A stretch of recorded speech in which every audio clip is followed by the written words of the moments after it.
right, it's Wednesday, time for a little wisdom. I don't know if there's going to be any wisdom. It's a Westwood Wednesday ramble. I got a few minutes. I'm on the way to pick up my daughter from school. Still snowy out, man. It's a winter wonderland, very beautiful around here right now. I was just watching President Trump give an address to everybody on it looked like the Washington Mall, maybe. I'm not even sure where it was. In front of the White House, it's hard to tell. But, all the people are in Washington, D.C. today to stop the steal. And some local people rented a bus, chartered bus, and drove out there. And a lot of people are going out there, so I'd be interesting. That's a lot of heat on Congress, which is going to vote here, or I should say start the proceedings to count the electoral votes that have been cast by the states.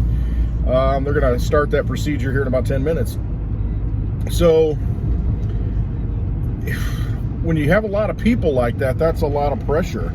That's a lot of,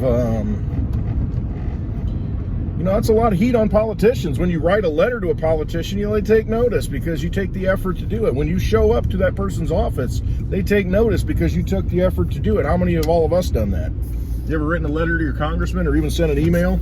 But to show up at the guy's office or to show up in Washington, D.C., that's a pretty big deal. And if you've got a few million people that do that, they got to be taking notice, So, should be an interesting day.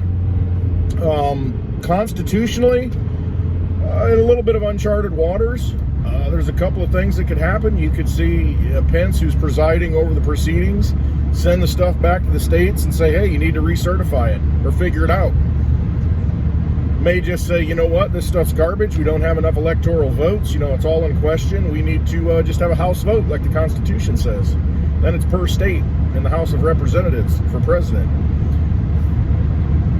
That'll be interesting. So I don't know. We may not see resolution today on anything.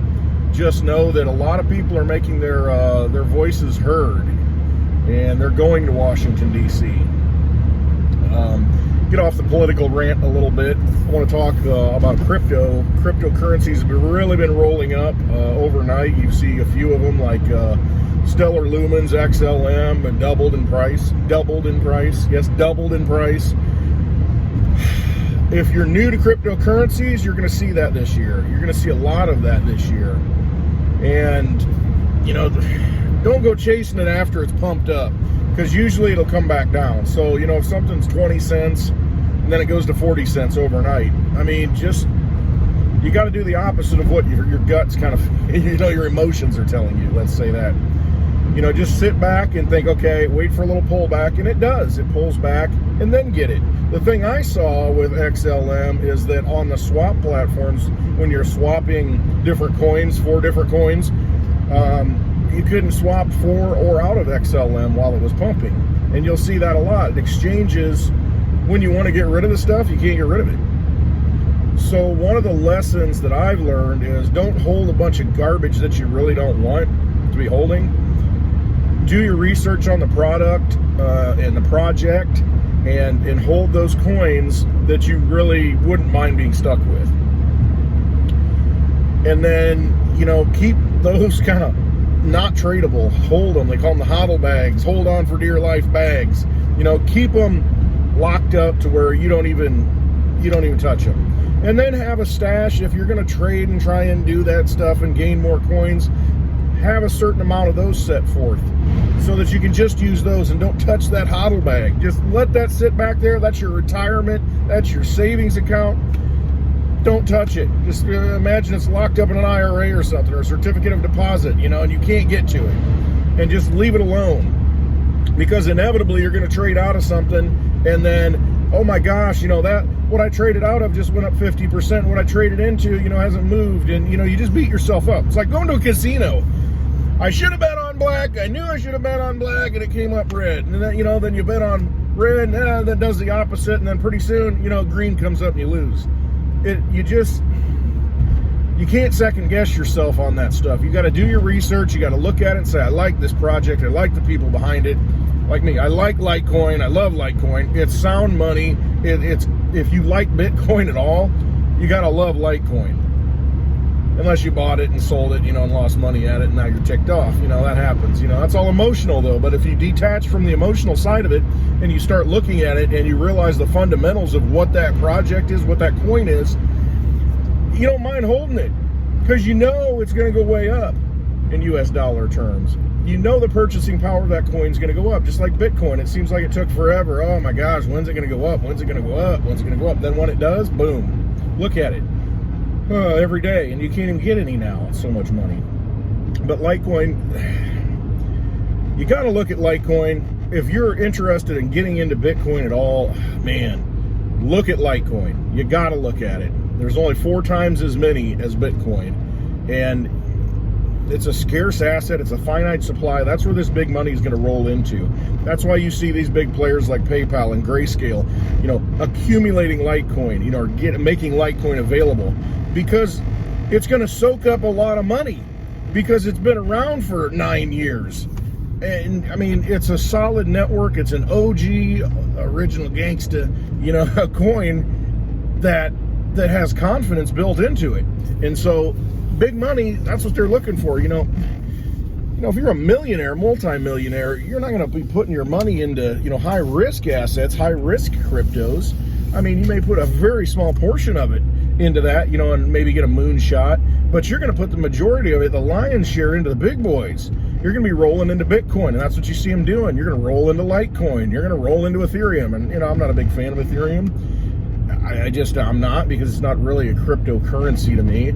It's a different, it's different, and it's kind of been bogged down from all the other projects that run on top of it. It's not a clean blockchain, my opinion. And that's the thing. I've done my research on it. I don't care for it. It gets really expensive to send things across the Ethereum network when a lot of people are using it. It gets very congested, and it's just high fees. I don't like it. Bitcoin gets that way too. But if people lock it up, they're not moving it anyway. Litecoin's going to become just like Bitcoin. It's just a little behind. It's going to be a sound asset. It is a sound asset, but it's going to be something that people are going to hold as a store of value. You can use it as money, just like you can use silver as money, but it's mostly a store of value. So look into those cryptocurrencies. As these things are rolling up, just pay attention, do your research, pick the projects that you do like and that you find are fundamentally, in your wheelhouse. And that's really what you want to focus on. I mean, it's just, you want to make sure, as I park, sorry, you want to make sure that you're in the good things, because if you get locked out of the market, if you get to a situation where you can't trade it, and you're stuck with it for a little bit, you want to make sure you don't feel bad being stuck with it. Another reason why I like Litecoin, because it's very liquid. It's on everything, on ATMs everywhere in the world. It's on every exchange. If an exchange is running, Litecoin's on it.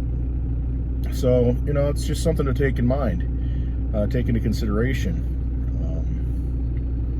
It's very important. You'll realize that at some point. I realized it, that you want to have a liquid coin. And it's all right to speculate. It's okay to throw a little mud at the wall. It's okay to, try and make some gains on something else, but do that with a very small portion. I mean, that's what I've done. I'm not recommending anything, but I'm just giving you some advice, that, from my own personal experience.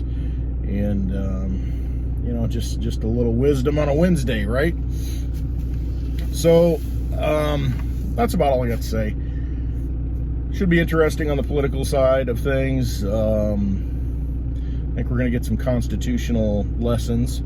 A lot of that's going to be cited, and who knows who's the next president? We really still don't know, and we may not know even after today. But I think it's going to be definitely an exciting thing to watch. So hold your cryptos, make sure you have possession of them, and have a great day. Love you all.